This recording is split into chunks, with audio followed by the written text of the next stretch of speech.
రంగులు మార్చుట్ల రాజకీయ నాయకులే ఫాస్ట్ ఉంటారు అనుకుంటాం కానీ కొందరు అధికారులు అంతకంటే ఫాస్ట్ ఉన్నారు వల్ల అధికార పార్టీలు ఉన్న లీడర్లతోటి ఎట్లుండాలి, అధికారం లేని పార్టీల లీడర్లతోటి ఎట్లుండాలి, కామన్ పబ్లిక్ తోటి ఎట్లా మెయింటైన్ చేయాలి, సౌండ్ పార్టీలతోటి ఎట్లా మెయింటైన్ చేయాలన్న మెయింటెనెన్స్ చాలా బాగేరక వాళ్ళకు కూడా పాపం ఆ ముచ్చట యాది మరిచినట్టున్నాడు ఈ మాజీ మంత్రి. ఇదివరకట్ లెక్క ఇప్పుడు కూడా మర్యాద ఇస్తారని నమ్మి ఎంత పెద్ద మాట పడాల్సి వచ్చిందో చూడు ఈ సిఐ గారితో. ఏపీ శ్రీకాకుళం జిల్లా కాశీబుగ్గ రూరల్ సిఐ తిరుపతిరావు గారు చాలా తెలివిగల ఆఫీసర్ అయినుళ్ళు. ఎప్పుడు ఎట్లా మాట మార్చాలనో ఎవరితోటి ఎట్లా మెయింటైన్ చేయాలనో మంచిగా సార్కు. ఇగో ఏపీ మాజీ మంత్రి సీదిరి అప్పలరాజు సార్ను ఏమన్నాడో ఇనురు రూపారి.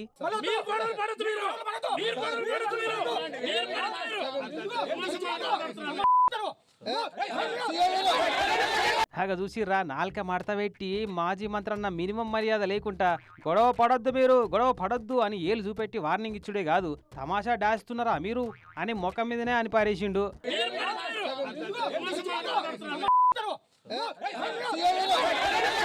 ఇట్లా అనేటాలకు మంత్రి గారి ముఖం అంతా ఎర్రగా అయింది.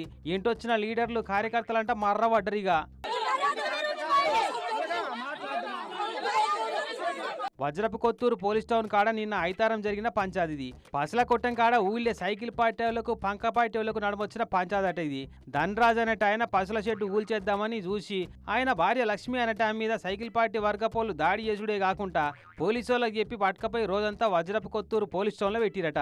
ఇక ఆ ముచ్చట ఎరికైతే వచ్చి ఇడిపించి వాళ్ళ మీద కేసు పెట్టిద్దామని వచ్చిందట మాజీ మంత్రి సీదిరి అప్పలరాజు సారు. అగు ఆడైన కిస్తర బసర గిది. మరి మళ్ళా 4 ఏళ్ల తర్వాత మంత్రి ఎవలో మాజీ ఎవలో ఇప్పటిదే అప్పుడే అని అనుకుంటూ ఏమో గాని మాజీ మంత్రి అన్న ముచ్చట పక్కకు పెట్టు. ఏ మనిషిని తిట్టే కొట్టే హక్కు పోలీసు వాళ్ళకు ఉండదన్న సంగతే మర్చిపోయినట్టుండు కదా సారు. అక్కడ పబ్లిక్ కూడా అదే అంటున్నారు, మీరు సిఐ గారన్న సంగతి మర్చిపోతున్నారు సార్ అని.